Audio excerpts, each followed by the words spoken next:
अच्छा, थोड़ा सिद्धियों पर आता हूं मैं। सुना है, मैं जितना मेरा ज्ञान है कि दुनिया में 22 तरीके की सिद्धियां हैं। अगर मेरा नंबर ठीक है, हो सकता है मेरा नंबर गलत भी हो, जितना मैं जानता हूं। क्या सिद्धियों से सब कुछ मिल सकता है? जैसे कहते हैं अष्ट सिद्धियां थी हनुमान जी के पास, ठीक है, अष्ट नवनिधि, है ना? तो क्या ये 22 की 22 सिद्धियां कोई एक व्यक्ति तंत्र की सहायता से सिद्धियां साध कर सकता है? जैसे हनुमान जी के पास था कि वो अपना रूप बदल सकते थे, वो छोटे भी हो सकते थे, बड़े भी हो सकते थे, सूक्ष्म रूप, है ना? तो क्या ये सिद्धियां असल में कोई इंसान भी, कोई तांत्रिक, कोई अघोरी भी ले सकता है? क्या सिद्ध कर सकता है? देखिए, अघोरी अपने आप में सिद्ध होते हैं, पहली बात तो है। और जहां तक देखा जाए कि पूर्ण रूप में इतना कोई समर्थवान है नहीं जी, जो इन पूर्ण रूप से सिद्धियों को पा सके। अच्छा, 32 सिद्धियां हैं। अच्छा, 32 सिद्धियां। और अगर लगाने को बैठो तो 1,64,000 सिद्धियां हैं। अच्छा, नाना प्रकार की चीजें हैं, नाना प्रकार की सिद्धियां हैं। अगर एक एक चीज में उसको जोड़ोगे तो पूर्ण रूप से आपको वो चीज ध्यान में आएगी। बड़ी बड़ी कौन सी सिद्धियां होती हैं? क्या क्या हो सकता है? देखिए, जो मेरे गुरु थे जी, अग्नि पे बैठना, अग्नि में बैठ के साधना करना, जलती हुई अग्नि में, बिल्कुल अवश्य ही। अब वायु में उड़ना, अच्छा, बिल्कुल अवश्य ही। जल पे चलना, जल पे चलना, चल के जाना, बिल्कुल। सबसे बड़ी शक्ति वो होती है जो पल भर में संहार करते, पूरी सृष्टि का नाश करते। एक आपने सुना होगा, कुछ अस्त्र हैं, कुछ बड़े बड़े अस्त्र हैं।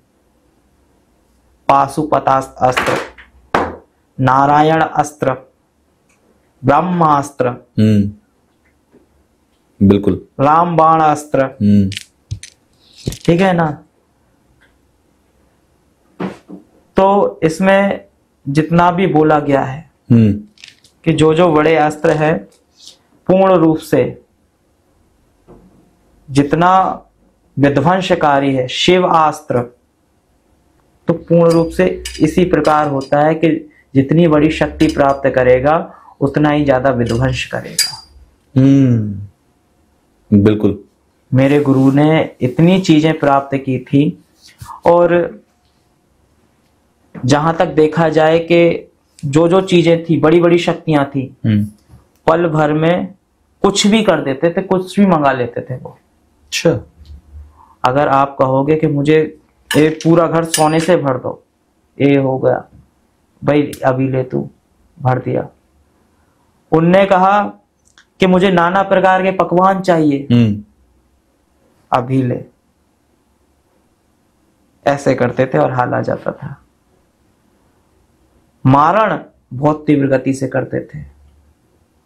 एक साथ में एक गांव को मारने की क्षमता थी उनमें। एक साथ में एक पूरे गांव के लोगों को मारने की क्षमता, बिल्कुल अवश्य, ये बड़ी ही शक्ति है। बिल्कुल। अब भाई इतने समर्थवान जो वो बताते थे, मेरे जो गुरु थे जी, गुरु के गुरु जी, 3 पीढ़ियों बाद जी, उनमें इतनी क्षमता थी कि एक सांस में पूरी नदी को पी जाएं। अरे वाह! ऐसे बहुत महान संत और तपस्वी हैं कि जो एक श्वास में नदी को भी पीने की ताकत रखते हैं। आज भी ऐसे लोग होते हैं इस दुनिया में? अब तो नहीं है, अब तो नहीं है, 1% नहीं है। मैं तो नहीं मानता भाई। आजकल बस व्यक्ति ने क्या नौटंकियां बना के रख दी, नए नए प्रकार के दरबार बना लिए। और ये बताइए, भगवती किसी के शरीर पे आ सकती है क्या? मैं तो नहीं मानता। लोग तो कहते हैं कि इस पर देवी आई हैं। लोगों के अगर भजन हो रहे हैं, जागरण हो रहे हैं, तो वहां पर देवी आ जाती हैं लोगों की। मैं नहीं मानता। फिर वो क्या नौटंकी है? बिल्कुल अवश्य ही भगवती का मजाक है। देखिए, भगवती जिस दिन जिसके शरीर में आ गई, उस दिन उसके शरीर का नाश हो जाएगा, अर्थात हजारों टुकड़ों में, लाखों टुकड़ों में विभाजित हो जाएगा। इतने इतने टुकड़े भी नहीं मिले, क्योंकि इंसान का शरीर उस शक्ति को झेल नहीं पाएगा। उस शक्ति, जब मैं शमशान में बैठता हूँ, जब जी। मैं सहन नहीं कर पाता हूँ भाई, उसकी ऊर्जा को मैं सहन नहीं कर सकता हूँ। आपने कौन कौन सी सिद्धियां की? देखिए, कौन कौन सी साधनाएं की? मैंने डाकनी साधना की है, अच्छा। मैंने यक्षिणी साधना की है, कच्चे कलवे की साधना की है, 1.5 फुटिये की है, प्रेत की है, प्रेतनी की है, दशम महाविद्या में से सबसे प्रथम महाकाली की है, माँ तारा की है, षोडशी की अर्थात कामाख्या की है, धूम्रवती की है, बगलामुखी की है, माँ कमला की है। तो जब ये सारी सिद्धियां कर लेते हैं तो क्या क्या सामर्थ्य आ जाता है फिर आपके अंदर? बड़ी ही तीव्र गति से मारण, उच्चाटन, वशीकरण, सम्मोहन, स्तंभन आराम से कर सकते हो। किसी का भला आराम से भी कर सकते हो। जितना भी बलशाली वरिष्ठ तांत्रिक क्यों ना हो, आपके आगे नतमस्तक होना ही पड़ेगा। हाँ, लेकिन इसमें अहम नहीं आना चाहिए। सौम्य रहिए, सादा रहिए। आप ऐसे जताइए कि आपको कुछ नहीं है। जितना आप सौम्य रहेंगे, सादा रहेंगे, सिंपल रहेंगे, उतना भगवती आपको चाहिए। इन सारी साधनाओं में सबसे मुश्किल साधना आपके लिए क्या थी? पूर्ण रूप से जहां तक देखा जाए कि डाकनी और शमशान काली की साधना। क्या हुआ था बताना, अगर आप बता सकते हो तो। बिल्कुल, अवश्य ही। जब मैं साधना कर रहा था तो सबसे पहले मैंने भगवती की, पहले वीर बजरंगी की करता था, छोटा था तो, क्योंकि जहां तक देखा जाए भगवती से पहले हनुमान जी महाराज की साधना करनी होती है। कहते हैं हनुमान जी तो अमर भी हैं, तो जिस वक्त साधना करते हैं तो आभास होता है आसपास उनका। बिल्कुल, विजय पताका लेके वही चलते हैं। जब कोई कायर होता है या कुछ भी होता है तो वीर बजरंगी ही ध्वजा पताका लेके आगे चलते हैं, विजय पताका आगे लेके चलते हैं। और देखो, कहा जाता है कि भैरव और वीर बजरंगी जी, भैरव जो वीर बजरंगी रहते हैं वो आगे चलते हैं और जो भैरव जी रहते हैं वो पीछे चलते हैं। ये चीज हुई। अब जहां तक देखा जाए कि जहां मैंने शमशान काली की साधना करना स्टार्ट किया, अर्थात मुझे कुछ ऐसा पता नहीं था, तो जहां तक है गुरुदेव ने मुझे सब चीजें बताई थी कि देखो, मांस, मज्जा, मद्रा, ठीक है ना, बकरे की कलेजी वगैरह सब चीज लेके शमशान में बैठना होता है, जो कि माँ तारा की भी साधना मानी जाती है ऐसी।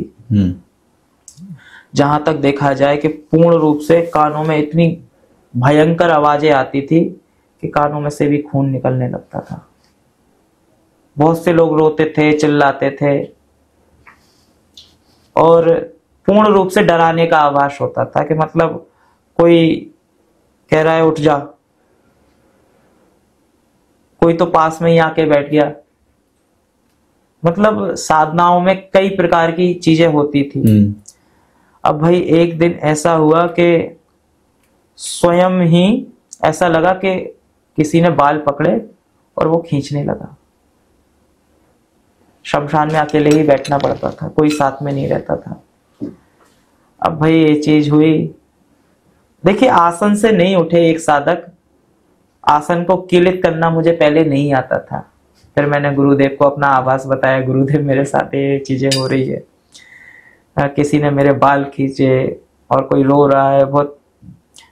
तो गुरुदेव ने कहा कि आसन किलित किया। मैंने कहा गुरुदेव आपने बताया ही नहीं है। तो उनने कहा कि आसन कीलत करके बैठो, अर्थात मंत्रों से आसन कीलन किया जाता है। एक तो जल से भी बांधा जाता है जी, एक अपने मूत्र से भी बांधा जाता है। अच्छा। तो गुरुदेव ने मेरे को बताया, आसन बांध के मैं बैठा। उसके बाद मेरे को कोई परेशानी नहीं हुई। फिर उसके बाद जब साधनाएं मैंने की तो बहुत अच्छा आभास हुआ, एकदम पूर्ण रूप से भगवती अग्नि स्वरूप में आई। अच्छा, भगवती अग्नि स्वरूप में दिखी पूर्ण रूप से, एक आकृति बन गई पूरी अग्नि की, उसी अग्नि से। हाँ, पूर्ण रूप से आप देख सकते हो कि पूर्ण रूप से शीश है, खड़ग है, खप्पर है, पूर्ण रूप से भगवती शमशान में चेटका के ऊपर विराजमान। और फिर ये चीज देखा है कि ये आप जी। मूर्ति देख रहे हो, जय हो। तो उसी चेटका के नीचे से ये मूर्ति भी मुझे प्राप्त हुई। अच्छा। और जब से ये मुझे प्राप्त हुई, एक गुरुदेव की कृपा है और एक भगवती की कृपा है। ना कभी उसने रोने दिया और ना रोने दे रही है। ये शमशान काली की साधना है कि स्वयं ही आप परिपूर्ण रूप से कुछ भी पा सकते हो, कुछ भी। और जब शमशान काली की साधना होती है, भगवती इतने उग्र रूप में होती है, कभी आपको स्वप्न में दर्शन देती है, कभी ऐसा लगता है कि कोई है। देखो शमशान काली के साथ में नाना प्रकार की चीजें चलती हैं जी। 64 जोगनी है, 52 भैरव हैं, 56 कलवे है, अष्टकालियां हैं, 9 वीर है जी। है ना, वीर बजरंगी भी है, भैरव जी भी हैं। जी। तो भगवती स्वयं इतनी है कि डाकनी शाकनी जो रक्तपान करने वाली देवियां हैं वो भी उनके साथ में है। अब आपने सुना होगा कि छिन्न मस्तिका देवी, जी। छिन्न मस्तिका देवी के इर्द गिर्द एक साइड डाकनी खड़ी है, एक साइड साकनी खड़ी हुई है। उसको जया और विजया भी बोला जाता है। तो इसमें देखा जाए कि जब भगवती पूर्ण रूप में उग्र रूप में होती है तो रक्तपान वो नहीं करती है भगवती, डाकनी शाकनी करती है। इसी को माना जाता है कि कितनी उग्र देवियां हैं।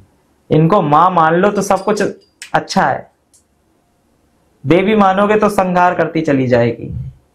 मां मान के खड़े हो जाओ। जहां आपने एक बार प्रेम से कह दिया मां, लेकिन ये चीज है कि जहां कहते हैं कि पूत तो पूत सुने हैं लेकिन माता सुनी कुमाता। अब भाई लेकिन आजकल की माता भी ऐसी हो गई हैं कि कुमाता वो बन रही है। कलयुग का प्रभाव है। हाँ, वो अपने ही बच्चों को मार दे रही है, लेकिन हर स्त्रियां ऐसी नहीं है। हाँ, बहुत रेयर केसेस में ऐसा। हाँ, लेकिन इसको देखा जा रहा है कि कलयुग की सीमा शुरू हो गई है, अभी तो चरम पे जाएगी ये। इतना विनाश होगा, इतना विनाश होगा कि कुछ कह ही नहीं जाए। जहां तक देखा जाए कि बहन भाई के संबंध बनेंगे, माँ बेटे के संबंध बनेंगे, मनुष्य मनुष्य का मांस खाएगा। 12 साल की आयु में सब व्यक्ति अपना भविष्य देख लेगा और 12 साल में ही आदमी मर जाएगा। मतलब इंसान की उम्र से 12 साल रह जाएगी। 12 साल, 13 साल या बहुत से बहुत 14 साल, बस इससे ज्यादा नहीं जिएगा। पहले इंसान 100 साल से ऊपर जाता था, अब 50, 60, 70 की रेंज पे जा रहा है। बल्कि बहुत सारे लोग तो 40, 50 के बीच में मर जा रहे हैं। आधा आधा हो जा रहा है भाई। कोई किसी का तो एक्सीडेंट हो जा रहा है, कोई 19-20 में ही मर जा रहा है। 20 साल की उम्र में बच्चों को हार्ट अटैक आ जा रहा है। आप समझ सक रहे हो इस चीज को। आजकल का क्या है, खान पान गलत हो चुका जी। खाद्य पदार्थ इस प्रकार के खा रहे हैं कि जंक फूड और नाना प्रकार की वो क्या मोमोस हो गए जी, फुलके हो पिज़्ज़ा गए, हो गया। हाँ। अब जितना तुम खा रहे हो उतना तुम गवा रहे हो। वीर्य का संचालन ही नहीं हो रहा है। जितना वीर्य का संचालन हो रहा है उतना तुम नष्ट कर दे रहे हो। कैसे क्या होगा। आपने डाकनी की भी जिक्र किया था कि डाकनी की जब आपने साधना करी तो वो भी बहुत टफ थी आपके लिए, बहुत मुश्किल थी, तब क्या हुआ था? देखिए, जब डाकनी की साधना की जाती है जी, तो डाकनी की साधना पूर्ण रूप से एक जो भेड़ की चर्बी होती है जी, भेड़ की चर्बी से तेल निकाला जाता है, ऑयल निकाला जाता है। तो उसमें उस चर्बी के तेल से दीपक जलाया जाता है, नाना प्रकार का भोग रखा जाता है। बकरे की कलेजी हो गई, मुर्गा हो गया, अंडे हो गए, नींबू हो गए, लौंग, बतासे, जायफल। जी। फिर डाकनी के मंत्रों का जाप चलता है, वो भी पूर्ण रूप से शमशान में की जाती है। तो इतना आभास होता था कि जब कि छम छम छम ऐसे कोई आ रहा है, कोई हंस रहा है, और जब ऐसा होता था कि पूरे में सुगंध वातावरण हो जाता था, एकदम खुशबूदार वातावरण हो जाता था। फिर कभी कभी ऐसा लगता था कि रक्त की महक आ रही है, खून की महक आ रही है। अच्छा। जहां वो चीज लगी कि हाँ भाई ये चीजें हो रही है। डाकनी क्या है, समय चक्र से आगे देखने की क्षमता रखती है। अच्छा। समय चक्र रहता है जो, आपने सुना होगा कर्णपिचासनी जी। कर्णपिचासनी समय से पीछे देख सकती है, आगे नहीं देख सकती है। तो जिसने कर्णपिचासनी की है उसे डाकनी साधना भी करनी होती है। मतलब जिसने कर्णपिशाचनी की हुई है वो आपका भूतकाल बता पाएगा, भविष्य में क्या होगा नहीं बता पाएगा। तो जहां तक है डाकनी की साधना में फिर कुछ चीजें ऐसी होती है कि आपको अपने रक्त की बलि भी देनी होती है। अच्छा। बिल्कुल, आपको अपने रक्त का खप्पर भरना होता है। नाना प्रकार की जड़ी बूटियां लगती हैं, जटामासी हो गई, और अगर उसको ब्रह्म कमल से अगर पूजित किया जाए तो समझो धन धान से तुम्हें भर देगी। अगर 1108 ब्रह्म कमल से उसकी साधना कर ली तो समझो कभी भी पराजित नहीं हो सकते हो तुम, या 108 से भी कर ली जी, कभी भी तुम्हें कोई तंत्र में मंत्र में पराजित नहीं कर पाएगा जल्दी, किसी भी जगह तुम्हें पराजित नहीं कर सकता है, कोर्ट कचहरी में भी नहीं। और एक पुष्प और होता है नाग पुष्प। नाग पुष्प से भी अगर तुमने उसकी आहुति दे दी जी, कभी भी शत्रु तुम्हारी साइड नहीं देख सकता है डाकनी की साधना के अंदर। बिल्कुल। एक पुष्प और होता है, आपने नील कमल का नाम सुना होगा, नीले पुष्प जी, उसके भी अगर आपने 5 कमल की भी आहुति देती तो समझिए कि पूर्ण रूप से आपसे प्रसन्न रहेगी। 7 जन्मों तक आपको नहीं छोड़ के जाएगी। आपके 7 जन्म आप ले लोगे तब भी नहीं